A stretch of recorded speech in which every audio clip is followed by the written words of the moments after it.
എല്ലാവർക്കും നമസ്കാരം.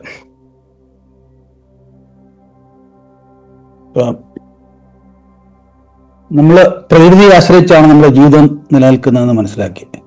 എന്നാൽ പ്രകൃതിയോട് നമ്മൾ എങ്ങനെ പെരുമാറണം എന്നുള്ളതാണ്.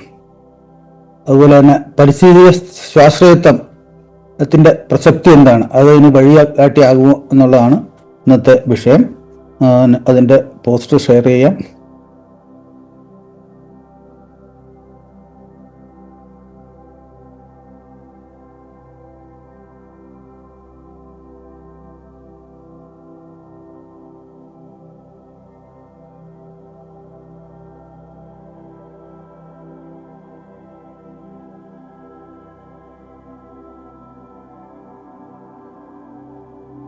Ecological self-reliance is living with minimal impact with restoring local and nature balance. പാരിസ്ഥിതിക സ്വാശ്രയത്വം. പരിസ്ഥിതി എന്നത് നാം ജീവിക്കുന്ന മഹാഗർഭപാത്രമാണ്. വ്യക്തിയുടെയും പ്രാദേശിക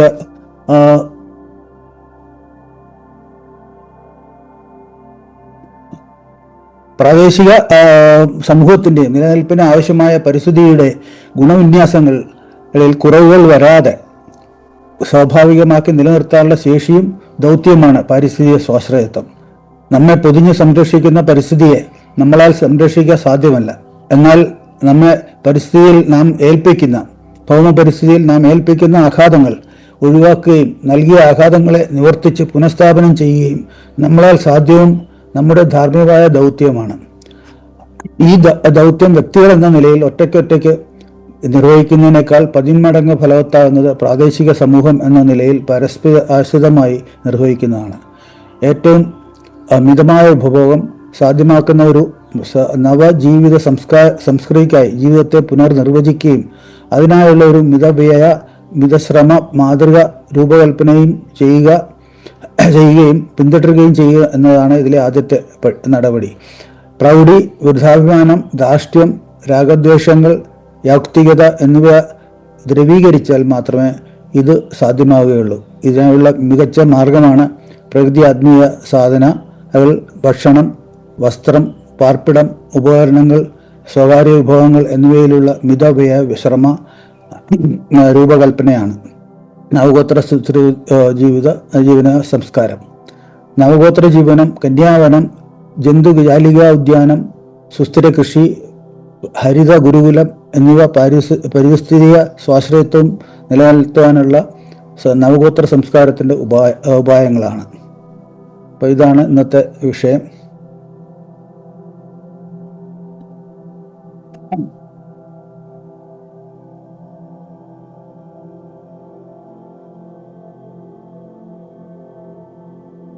എന്താണ് പാരിസ്ഥിതിക സ്വാശ്രയത്വം എന്നുള്ളതാണ് അതിൻ്റെ ഇമ്പോർട്ടൻസ് എന്താണെന്നുള്ളതാണ് നമ്മൾ പറഞ്ഞു വരുന്നത്. അപ്പോൾ ഈ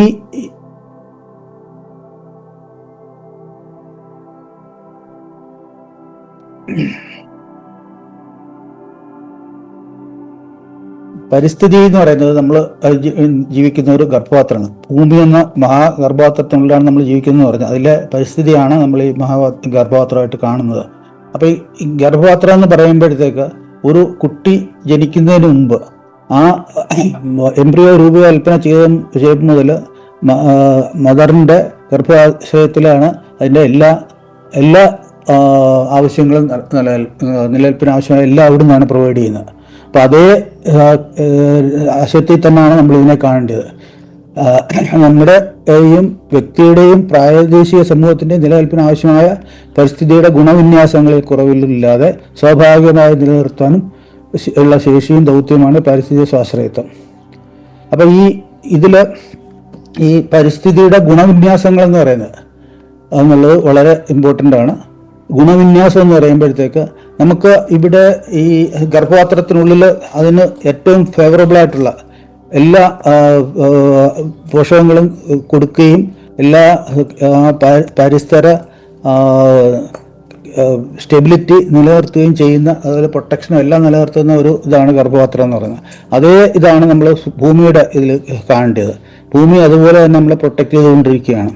അപ്പം ഈ ഒരു പ്രൊട്ടക്ഷനിൽ നമുക്ക് അതിനുള്ള ഗുണവിന്യാസം എന്ന് പറയുമ്പോഴത്തേക്ക് അപ്പോൾ അവിടെ ഈ എക്കോളജിക്കൽ സിസ്റ്റം, ഇവിടുത്തെ എക്കോളജിക്കൽ സിസ്റ്റത്തിൻ്റെ സസ്റ്റൈനബിലിറ്റിയാണ്, അതിൻ്റെ അണ്ടർസ്റ്റാൻഡിംഗ് ആണ് നമുക്ക് വേണ്ടത്. അപ്പോൾ അവിടെ എന്താ വേണ്ടത്? നമ്മൾ ഫെർട്ടിലിറ്റി ഓഫ് സോയിലുണ്ട്, അത് നമ്മുടെ മോഡേൺ അഗ്രികൾച്ചർ അത് ഇല്ലാതാക്കി കഴിഞ്ഞു. അതായത് ഓർഗാനിക് മാറ്റർ ഡിപ്ലീഷനായി. അതിന് കാരണം നമ്മൾ കൃഷി ചെയ്തതിന് ശേഷം അവിടോട്ട് ഓർഗാനിക് മാറ്റർ തിരിച്ചതിൽ പോകുന്നില്ല, കച്ചി ഉൾപ്പെടെ എല്ലാം നമ്മൾ മാറ്റുന്നു. അതുപോലെ തന്നെ സോയിൽ മൈക്രോബയോംസിനെ മുഴുവനും നശിപ്പിക്കുന്നു. അതായത് അതിൻ്റെ ആ ഡിപ്ലീഷനാണ് സോയിലിൻ്റെ ഫെർട്ടിലിറ്റി മാക്സിമം പോകാനുള്ള കാരണം.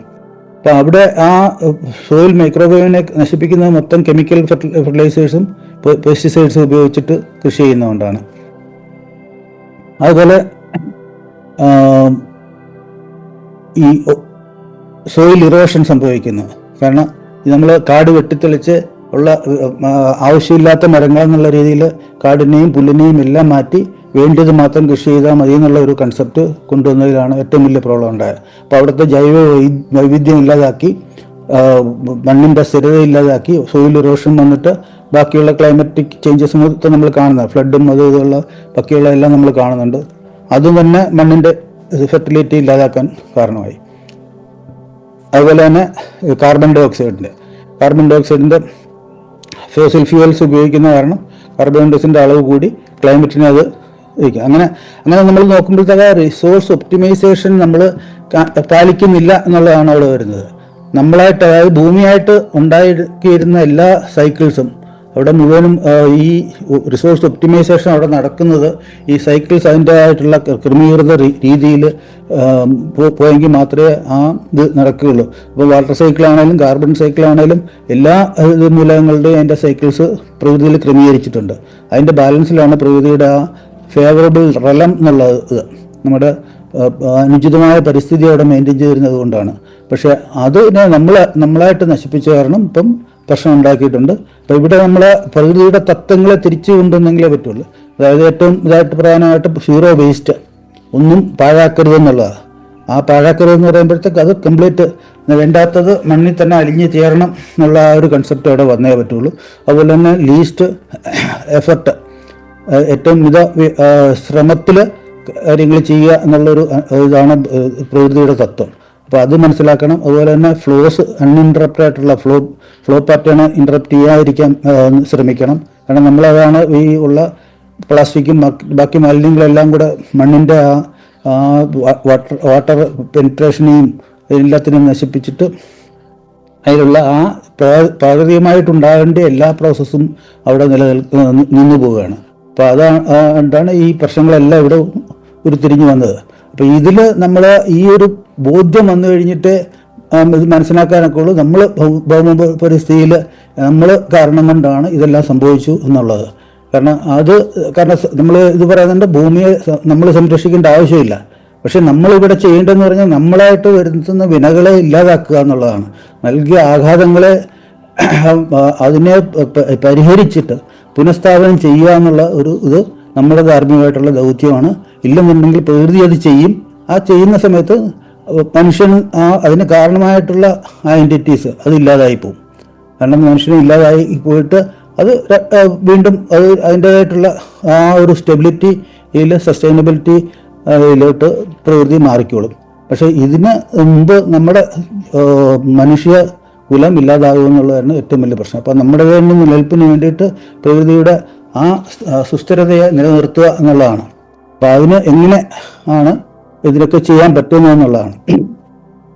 ഒന്നാമത് നമ്മൾ പറഞ്ഞിട്ടുണ്ട്, പ്രാദേശികമായിട്ടുള്ള ആ ഒരു ഡെവലപ്മെൻറ്റ്, ലോക്കൽ ടു ഗ്ലോബൽ എന്നുള്ള രീതിയിൽ, അതായത് പ്രാദേശികമായിട്ടുള്ള സുസ്ഥിരത കൈവരിച്ചെങ്കിൽ മാത്രമേ ഗ്ലോബലായിട്ടുള്ളതിനെ നമ്മൾ സപ്പോർട്ട് ചെയ്യാനൊക്കെ ഉള്ളൂ, ഗ്ലോബൽ സുസ്ഥിരതയ്ക്കും സാധ്യമാവുകയുള്ളൂ.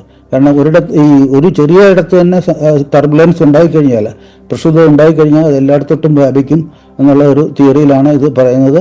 അപ്പോൾ ആ ഒരു തിയറി വെച്ചിട്ട് നമ്മൾ സ്റ്റാർട്ട് ചെയ്യേണ്ടത് നമ്മുടെ പരിസരത്തു നിന്ന് തന്നെയാണ്. നമ്മുടെ വീട്ടിൽ നിന്ന് തുടങ്ങി, നമ്മുടെ ചുറ്റുപാടിൽ നിന്ന് തുടങ്ങി, നമ്മുടെ ചുറ്റുപാട് ഒരു സുസ്ഥിര സമൂഹം ഉണ്ടായി വരണം. അതിനായിട്ട് ഈ പ്രകൃതി നിയമങ്ങളെ എല്ലാം പാലിക്കുക. ഈ സീറോ വേസ്റ്റ് ആണെങ്കിലും മിതവ്യയ ശ്രമ മാതൃക എല്ലാം നമ്മൾ അതിൽ അഡോപ്റ്റ് ചെയ്തിട്ട് അത് അവിടെ അതിനെ ഫോളോ ചെയ്ത് വന്നു കഴിഞ്ഞാൽ മാത്രമേ ഇത് നടക്കുകയുള്ളൂ. അപ്പം ഈ ഏറ്റവും ആദ്യം നമ്മൾ നമ്മുടെ ഈഗോ ആയ അതിൻ്റെ ഈ പ്രൗഡി എന്നുള്ളത്, പ്രസ്റ്റീജ് എന്നുള്ള ഒരു ഇത് നമ്മൾ കാണാറുണ്ട്. കമ്പാരിറ്റീവ് പ്രസ്റ്റീജാണ് ഏറ്റവും കൂടുതൽ നമുക്ക് പ്രശ്നം ഉണ്ടാകുന്നത്. വൃഥാഭിമാനം, അതുപോലെ തന്നെ ഒരു ധാർഷ്ട്യം, രാഗദ്വേഷം, നമ്മൾ ഇതിൻ്റെ എല്ലാത്തിനെയും അധിപന്മാരാണ് എന്നുള്ളൊരു ധാർഷ്ട്യം ഇവിടെ ഉണ്ട് നമുക്ക്. പ്രകൃതിയുടെ അധിപനാണ് മനുഷ്യൻ എന്നുള്ളൊരു ആ ധാർഷ്ട്യമാണ് ഇവിടെ എല്ലാം പ്രശ്നങ്ങൾ ഉണ്ടാക്കുന്നത്. അത് മാറ്റണം. അതുപോലെ തന്നെ രാഗദ്വേഷങ്ങൾ, അത് നമ്മൾ ശരിക്കും തമ്മിലുള്ള ഒരു സസ്റ്റൈനബിലിറ്റിയുടെ ഏറ്റവും വലിയ പ്രിൻസിപ്പിൾ അത് ഷെയർ ആൻഡ് കെയർ എന്നുള്ള ഒരു ഇതാണ്. അപ്പോൾ അത് നമ്മൾ പാലിച്ചേ പറ്റുള്ളൂ. അപ്പോൾ അതിന് വേണ്ടിയിട്ട് എന്തൊക്കെ ചെയ്യാൻ പറ്റുമോ എന്നുള്ളത് നോക്കുക. അതുപോലെ തന്നെ ലോജിക്ക് ആവശ്യമാണ്. പക്ഷേ ലോജിക്ക് അത് ഇൻഡിവിജ്വലിസത്തിനും കോമ്പറ്റീഷനും അല്ല, അത് കോഓപ്പറേഷൻ. ആ ലോജിക്ക് ഉപയോഗിക്കാൻ പറ്റുന്നത് എങ്ങനെയാണെന്നുള്ളതാണ്. പ്രകൃതി കാണിച്ചു തരുന്ന എല്ലാ സിസ്റ്റത്തിലും ഈ കോഓപ്പറേഷനാണ് കാണിച്ചു തരുന്നത്. അപ്പോൾ അതിനെ, ആ പ്രകൃതിയുടെ സിസ്റ്റത്തെ നമ്മൾ അതിനെ അഡോപ്റ്റ് ചെയ്യുക എന്നുള്ളതാണ് ഇത് അതിൻ്റെ ഏറ്റവും വലിയ ഇതാണ്. അപ്പോൾ നമ്മൾ ഇവിടെ അതിനായിട്ടുള്ള പ്രകൃതി ആത്മീയ സാധനകൾ ഇവിടെ നമ്മൾ പറയുന്നുണ്ട്. അതുപോലെ തന്നെ ഭക്ഷണ ക്രമീകരണം, അതിൻ്റെ ആയിട്ടുള്ള ഒരു സിസ്റ്റം നമ്മൾ ഉണ്ടാക്കുന്നുണ്ട്. വസ്ത്രം, ഉപകരണം, പാർപ്പിടം, ഉപകരണങ്ങൾ, സ്വകാര്യ വിഭവങ്ങൾ എന്നിവയിലുള്ള മിതവ്യയം. അപ്പം നമ്മൾ മിനിമലിസത്തിലോട്ട് പോകുന്നു. മിനിമലിസത്തിന് പറയേണ്ടി വരുന്നതെന്ന് പറഞ്ഞു കഴിഞ്ഞാൽ നമ്മൾ ദൂർത്തടിച്ചുകൊണ്ടുള്ള ഒരു ജീവിതമാണ് നമ്മൾ നയിക്കുന്നത്. ആവശ്യത്തിലും കൂടുതൽ, അത് ഇൻഡിവിജ്വലിസത്തിൻ്റെ കാരണം കൊണ്ട് ഓരോ പേഴ്സണലായിട്ട് ആർക്കും എല്ലാം അവരുടേതായിട്ടുള്ള ഒരു സംഭരണം അവിടെ നടത്തിയിട്ടുണ്ട്. അപ്പോൾ അത് തന്നെ നമ്മൾ ആവശ്യമില്ലാതെ ഒത്തിരി സംഗതികൾ വലിച്ചു കൂട്ടുന്നുണ്ടെന്നുള്ളതാണ്. അപ്പോൾ അതിന് പകരം അത് ഷെയർ ആൻഡ് കെയർ എന്നുള്ളൊരു രീതിയിൽ വരുമ്പോഴത്തേക്ക് അതിൻ്റെ വളരെ കുറവ് സാധനങ്ങൾ, ഇപ്പം നമ്മൾ ഉപകരണങ്ങളാണെങ്കിലും നമ്മൾ റിസോഴ്സസ് ആണെങ്കിലും പലതും ഷെയർ ചെയ്ത് കഴിയുമ്പോഴത്തേക്ക് വളരെ കുറച്ച് ഉപയോഗം മാത്രമേ വരുള്ളൂ. അപ്പോൾ അതിനെയാണ് നമ്മൾ മിനിമലിസം എന്ന് പറയുന്നൊരു, അത് ദാരിദ്ര്യമല്ല എന്നുള്ളത് മനസ്സിലാക്കണം. അതിൽ ആണ് ശരിക്കും പ്രകൃതിയുടെ ആ സിസ്റ്റത്തെ ഫോളോ ചെയ്യുകയാണ് നമ്മൾ ചെയ്യുന്ന മിനിമലിസത്തെ കൂടെ. വേണ്ടിയത് ഗുണഭോഗം ചെയ്യുക എന്നുള്ളതാണ്. ഉപഭോഗം എന്നുള്ളതിനെ അതിനെ നിർവചിച്ചിട്ട് ഗുണഭോഗം എന്ന് പറയുന്നത് വേണ്ടിയതും വേണ്ട എത്ര അളവിൽ മിതമായിട്ട് ഉപയോഗിക്കുക എന്നുള്ള ഒരു സിസ്റ്റമാണ് അതിൽ വരുന്നത്.